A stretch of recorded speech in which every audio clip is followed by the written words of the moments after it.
이 시간 우리 모두에게 주시는 하나님의 말씀은 신약성경 마태복음 5장 13절부터 20절까지입니다.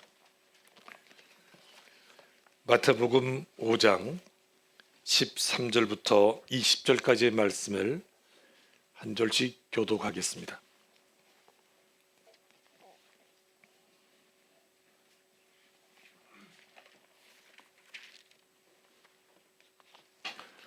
마태복음 5장 13절을 제가 먼저 읽겠습니다. 너희는 세상의 소금이니 소금이 만일 그 맛을 잃으면 무엇으로 짜게 하리요? 후에는 아무 쓸데없어 다만 밖에 버려져 사람에게 밟힐 뿐이니라.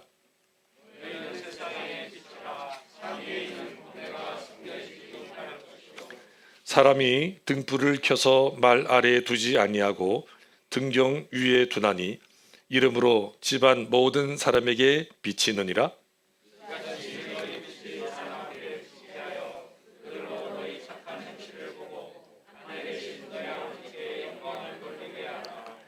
내가 율법이나 선지자를 폐하려 온 줄로 생각하지 말라. 폐하려 온 것이 아니요 완전하게 하려 함이라.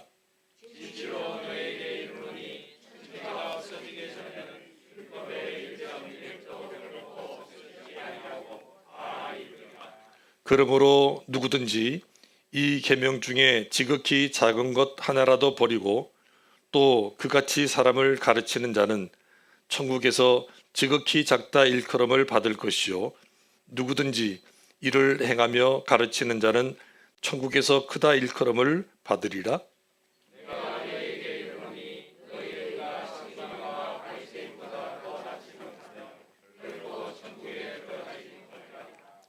아멘. 이 말씀은 예수님께서 제자들과 믿는 이들에게 특별히 말씀하신 산상수훈 가운데 한 부분입니다. 이 중에서도 너희는 세상의 소금이다. 너희는 세상의 빛이다. 이 말씀은 너무나 많은 사람들에게 잘 알려진 내용입니다. 특별히 무슨 설명이나 해석이 필요하지 않는 말씀입니다. 그리스도인은 세상의 부패를 방지하는 사람이요 그리스도인은 어두운 세상을 밝히는 빛이라는 것입니다. 오늘 본문 마태복음 5장 13절부터 20절까지를 크게 두 부분으로 나눌 수 있습니다. 먼저 13절부터 16절은 그리스도인은 누구인가? 믿는 사람의 정체성에 관한 말씀이고 17절부터 20절은 그리스도인에게 율법은 무엇인가? 율법관에 대한 말씀입니다. 그리스도인은 세상의 부패를 방지하는 사람이고 그리스도인은 세상의 어둠을 밝히는 사람이라고 했습니다. 이런 사람이 되어야 한다. 이런 말씀이 아닙니다. 이미 우리는 이런 사람이라는 것입니다. 예를 들면 이런 것입니다.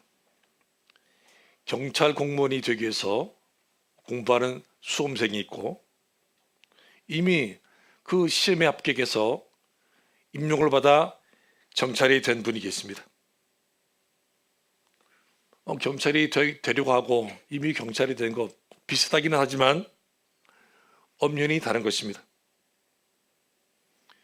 경찰이 되기 위해서 준비하는 사람은 아직도 그렇게 해야 할 과정이 있는 사람이고 이미 경찰로 임명된 사람은 경찰 활동을 하고 있는 사람입니다. 우리가 세상의 소금이고 우리가 세상의 빛이라는 말씀도 마찬가지입니다. 우리가 지금 세상의 소금이 아니고 세상의 빛이 아니기 때문에 그렇게 되어야 한다. 이런 말씀이 아닙니다.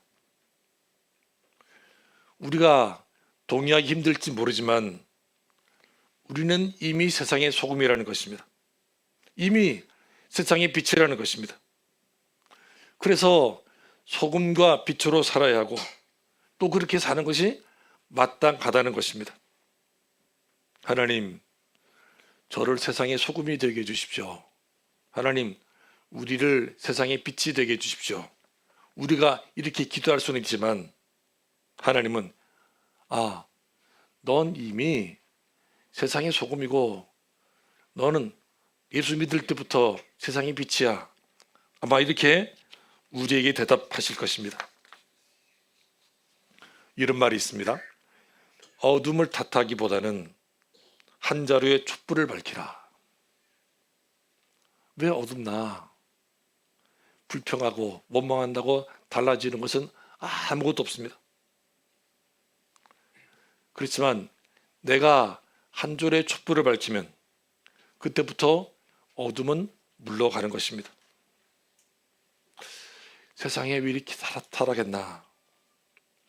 세상이 왜 이렇게 어두운가? 여러분, 그렇게 생각이 들 때마다 소금인 나는 무엇을 하고 있는가? 빛인 나는 지금 무엇을 하고 있는가? 우리 자신을 돌아볼 수 있어야 합니다. 오늘 본문의 또 하나의 주제는 그리스도인에게 율법은 무엇인가 하는 것입니다.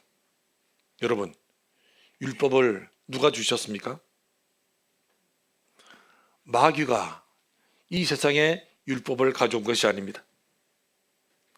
하나님께서 우리에게 율법을 주셨습니다. 야고보서 1장 17절에 이런 말씀이 나옵니다. 온갖 좋은 은사와 온전한 선물이 다 위로부터 빛들의 아버지께로부터 내려오나니 그는 변함도 없으시고 회전하는 그림자도 없으시니라. 여러분, 하나님께서 우리에게 나쁜 것, 잘못된 것을 주셨을까요? 마귀가 우리에게 준 것 중에서는 좋은 것이 하나도 없습니다. 동시에 하나님께로부터 온 것 가운데 나쁜 것은 단 한 가지도 없습니다. 마귀가 우리에게 좋은 것을 줄 리가 만무합니다. 반면 하나님께서 우리에게 좋지 않을 주실 리가 만무합니다. 율법을 주신 분이 하나님이십니다. 따라서 율법은 그 자체가 나쁜 것이 아니라 좋은 것입니다. 다만 이 율법을 가지고 장난친 사람들이 있기 때문에 율법이 좋지 않게 된 것일 뿐입니다. 신명기 10장을 보면 하나님께서 이런 말씀을 하십니다. 이스라엘아, 내 하나님 여호와께서 내게 요구하시는 것이 무엇이냐? 곧 내 하나님 여호와를 경외하여 그의 모든 도를 행하고 그를 사랑하며 마음을 다하고 뜻을 다하여 내 하나님 여호와를 섬기고 내가 오늘 내 행복을 위하여 내게 명하는 여호와의 명령과 규례를 지킬 것이 아니냐. 무슨 말입니까? 하나님께서 우리의 행복을 위해서 율법을 주셨다는 것입니다. 율법은 우리의 행복을 위한 것이라는 것입니다. 따라서 율법을 지키면, 우리가 하나님 말씀대로 살면 우리가 행복하게 된다는 것입니다. 여러분, 만약 이 율법이 없어지면 어떻게 되겠습니까? 율법이 없어지면 우리가 더 행복해지겠습니까? 오늘 본문에 예수님은 이런 말씀을 하십니다. 내가 율법이나 선지자를 폐하러 온 줄로 생각하지 말라. 폐하러 온 것이 아니요 완전하게 하려 함이라. 진실로 너희에게 이르노니 천지가 없어지기 전에는 율법의 1.1획도 결코 없어지지 아니하고 다 이루리라. 율법이 나쁜 것이기 때문에 예수님께서 오셔서 이 율법을 없앤 것이 아니라는 것입니다. 그래도 혹시 필요한 부분을 더 보완해서 완전하게 하기 위해서 예수님께서 오셨다는 것입니다. 따라서 천지가 없어지기 전에 율법의 1.1획도 변하지 않고 다 이루어진다고 말씀을 하신 것입니다. 여러분, 이 말씀은 예수님께서 직접 하신 말씀입니다. 이 말씀은 예수님의 말씀대로 반드시 이루어질 것입니다. 오늘 본문을 보면 예수님께서 계속 율법에 대한 말씀을 하십니다. 19절을 보십시오. 그러므로 누구든지 이 계명 중에 지극히 작은 것 하나라도 버리고 또 그같이 사람을 가르치는 자는 천국에서 지극히 작다 일컬음을 받을 것이요 누구든지 이를 행하며 가르치는 자는 천국에서 크다 일컬음을 받으리라. 여러분, 좋은 것은 그 양이 많든 적든 좋은 것입니다. 거짓은 아무리 그 양이 많아도 거짓일 뿐입니다. 하나님께서 우리에게 주신 율법, 계명은 그것이 작게 보여도 그것이 진리고 무엇과도 바꿀 수 없이 귀한 것입니다. 그런데 하나님께서 우리에게 주신 이 진리를 작다고 버리고 또 다른 사람에게 그건 지키지 않아도 된다고 가르치면 어떻게 된다고 했습니까? 하나님께서 우리에게 주신 그 귀한 진리를 작다고 버리고 또 그렇게 가르친 사람은 천국에서 그 사람이 그렇게 취급을 받는다고 하셨습니다. 그러나 반대로 이 진리를 귀하게 여기고 또 다른 사람에게도 그렇게 가르치면 어떻게 된다고 했습니까? 그런 사람은 천국에서 귀하게 여김을 받는다고 하셨습니다. 여러분, 이 말씀은 앞으로 우리가 천국에서 어떤 대접을 받을 것인지를 우리에게 가르쳐 줍니다. 천국에서 별 볼 일 없는 대접을 받고 싶은 사람은 이렇게 하세요. 천국에서 잘 대접을 받고 싶은 사람, VIP 대접을 받고 싶은 사람은 이렇게 하세요. 이런 말씀을 지금 예수님께서 하신 것입니다. 그런 의미에서 오늘은 아주 중요한 날입니다.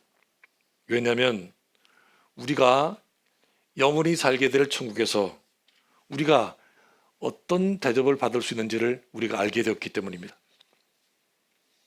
내가 어떻게 하면 천국에서 별 볼 일 없는 사람이 되고 내가 어떻게 하면 천국에서 귀한 대접을 받을 수 있는지 하나님께서 그 선택을 우리에게 할 수 있도록 해주셨습니다. 하나님, 왜 내가 천국에 왔는데 나를 별 볼 일 없이 대접하십니까? 그러면 예수님께서 마태복음 5장 19절을 읽어봐라 이렇게 하실 것입니다. 지난주에 이 창원 동시찰에 목사님 장로님 부부 수양회가 있었습니다. 이 출발하는 비행기가 밤 9시 25분 비행기였습니다. 그리고 이제 일정을 안내하시는 분이 비행기를 타면 기내식이 나올 겁니다. 그렇게 알려주셨어요. 그리고 제가 지난주 다른 교회 선교사 파송식에 참석했다가 와서 김밥 한 줄을 먹고 이제 공항에 갔습니다. 좀 참으면 기내식을 주겠지. 근데 아무리 기다려도 기내식이 나오지 않는 거예요. 알고 보니까 저가 항공이기 때문에 신청한 사람만 준다는 거예요. 제가 그동안 이런 일이 거의 없었는데 이 비행기는 얼마나 싼지 미리 신청해가지고 돈 낸 사람만 이제 기내식을 주는 것입니다. 이럴 줄 미리 알았더라면 김밥 두 줄을 먹고 갔을 텐데, 아니면 뭐 돈이 얼마인지 모르지만은 그 도시락을 제가 신청했을 텐데 몰랐으니까 4시간 배를 쫄쫄 걷고 이제 간 것입니다. 여러분, 잘 모르면 이런 일을 당할 수 있습니다. 아마 나는 이 천국보다 지옥에 갈래 이런 사람은 없을 것입니다. 그런데 천국에서 어떤 대접을 받을 것인지를 예수님께서 말씀하셨습니다.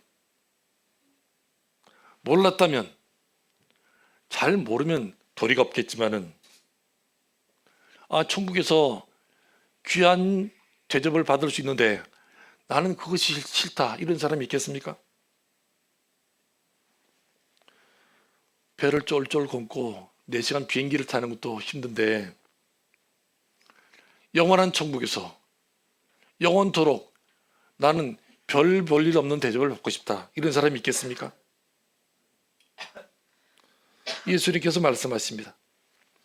누구든지 이 계명 중에 지극히 작은 하나라도 이를 행하며 가르치는 자는 천국에서 크다 일컬음을 받을 것이다. 천국에도 이 VIP실이 있다고 예수님께서 말씀하신 것입니다. 어떻게 하면 그런 대접을 받을 수 있을 것인지 우리에게 알려주셨습니다. 여러분, 이왕 천국에 간다면 천국의 VIP실에서 만나는 저와 여러분이 되실 수 있기를 바랍니다. 말씀하신 것 작은 것 하나라도 지키고 다른 사람에게 그렇게 가르치면 이런 사람이 된다는 것입니다. 이런 대접을 받을 수 있다는 것입니다. 그런데 전제 조건이 있습니다. 그것은 일단 천국에 가야 합니다. 천국에 가야 일반실 있고 VIP실이 있는 것이지 지옥에 갔는데 그 무슨 소용이 있겠습니까? 따라서 천국에 가는 것이 더 중요한 일입니다. 지옥에 가면 아무 의미가 없는 일 아니겠습니까? 오늘 본문 20절에서 예수님은 이렇게 말씀하십니다. 내가 너희에게 이르노니 너희 의가 서기관과 바리새인보다 더 낫지 못하면 결코 천국에 들어가지 못하리라. 다른 성경입니다. 내가 너희에게 말한다. 너희의 의로운 행실이 율법학자들과 바리새파 사람들의 의로운 행실보다 낫지 않으면 너희는 하늘나라에 들어가지 못할 것이다. 이런 분이 계실 수 있습니다. 목사님, 예수 믿으면 천국 가는 것 아닙니까? 맞습니다. 예수 믿으면 천국 갑니다. 그런데 예수 믿는 것이 무엇입니까? 어떻게 하는 것이 예수님을 믿는 것입니까? 예수님의 말씀이 진리인 줄을 믿고 그 말씀대로 사는 것이 예수를 믿는 것입니다. 예수님의 말씀이 다 좋은 말씀이고 진리인 줄 알지만 그 말씀대로 살지 않으면 그 사람은 예수 믿는 사람이 아니라는 것입니다. 이번 여행의 여정이 이 부산에서 출발해 가지고 이제 필리핀 세부라는 곳으로 가는 것입니다. 이 세부가 필리핀에서 9번째 큰 섬이라고 그래요. 필리핀에 1117개의 섬이 있는데 이 세부가 9번째 섬이고 마닐라가 수도로 정해지기 전에 이 세부에 필리핀 수도가 있었다고 그래요. 이 세부에 도착해 가지고 그 다음에 보홀이라는 섬으로 왔습니다. 보홀은 필리핀에서 10번째로 큰 섬이라고 그래요. 여기를 갔다가 1박을 하고 배를 타고 세부에서 배를 타고 보홀에서 다시 배를 타고 이 두마기티라는 선교지를 저희가 갔습니다. 그리고 거기에서 다시 배 타고 시간이 너무 많이 걸리니까 거기서는 비행기 타고 세부로 나왔다가 부산으로 돌아왔습니다. 근데 저희가 실수로 저희 팀이 실수가 아니고 저희 부부만 실수로 두 번째 보홀에서 이 두마게티 가는 배를 타야 되는데 엉뚱하게 세부로 돌아가는 배를 제가 탄 것입니다. 분명히 가이드는 여기서 헤어지고 이틀 뒤에 세부로 오시면 만날 거라고 분명히 이야기했는데 배를 타니까 그분이 계신 거예요. 그분도 놀라고 저희 부부도 놀라고 아니 저분이 왜 계시지? 가이드는 아니 목사님 부부가 왜 탔지? 그래가지고 급하게 이 배가 아닙니다. 이 배는 세부로 돌아가는 배고 잡혀 있는 배를 타야 됩니다. 그래가지고 승객들은 막 배를 타고 오는데 그 30도 더운 날씨에 짐을 들고 가이드님이 또 하나 들어주시고 힘들게 이제 제대로 가는 배를 저희가 타게 된 것입니다. 처음에는 저희가 올라탄 배가 목적지로 가는 줄 알았어요. 근데 한순간 이게 아니구나. 잘못 탔구나. 이 사실을 저희가 알게 된 것입니다. 여러분, 그러면 그때 어떻게 해야 됩니까? 할 수 없지. 뭐 어떻게 되겠지. 배를 계속 타고 있어야 됩니까? 아니면 힘들고 어렵더라도 그 배에서 내려야 합니까? 모르면 어쩔 수가 없지만 알면 그 배를 계속 타고 있을 수는 없는 것입니다. 가능한 빨리 내려서 원래 가기로 했던 그 배를 타야 합니다. 예수님을 믿으면 다 천국 가는 게 아닌가? 맞습니다. 예수님을 믿으면 천국에 갑니다. 그런데 예수님을 믿는다는 것은 천국행 배를 내가 타는 것입니다. 말은 예수 믿는다고 하면서 지옥행 배에서 내리지 않으면 그 사람은 정말 예수 믿는 사람이 아닌 것입니다. 예수를 믿는다면 지옥행 배에서 내려서 천국행 배로 옮겨 타야 합니다. 그래야 지옥에 가지 않고 천국에 갈 수 있는 것입니다. 예수님은 말씀하십니다. 너희 의가 서기관과 바리새인보다 더 낫지 못하면 결코 천국에 들어가지 못하리라. 무슨 말입니까? 지옥행 배에서 내리는 일, 그리고 천국행 배로 옮겨 타는 일에 열심을 내라는 것입니다. 시간이 얼마 남지 않았으니까 빨리 내리고 배를 옮겨 타라는 것입니다. 배 시간이 얼마 남지 않았으니까 저희도 땀을 흘리고 그 집사님도 도와주셔서 저희가 그 배를 탈 수 있었습니다. 말도 통하지 않는데 멀쩡하게 생긴 사람이 짐을 들고 내리니까 그 사람들도 얼마나 당황이 됐겠어요. 미안합니다. 겨우 그 배에서 내렸습니다. 힘들다고, 미안하다고 그 배를 계속 타고 있었으면 어떻게 됐겠습니까? 지금 내가 서 있는 자리가, 지금 내가 가고 있는 방향이, 지금 내가 타고 있는 배가 어디로 향하는지 우리가 살펴보아야 합니다. 혹시 지옥행이라면 어떻게 해서라도 그 배에서 내려야 합니다.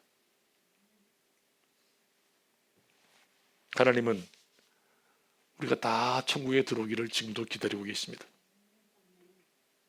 예수님은 우리가 이왕이면 천국에서 잘 대접을 받을 수 있는 방법까지 알려주셨습니다.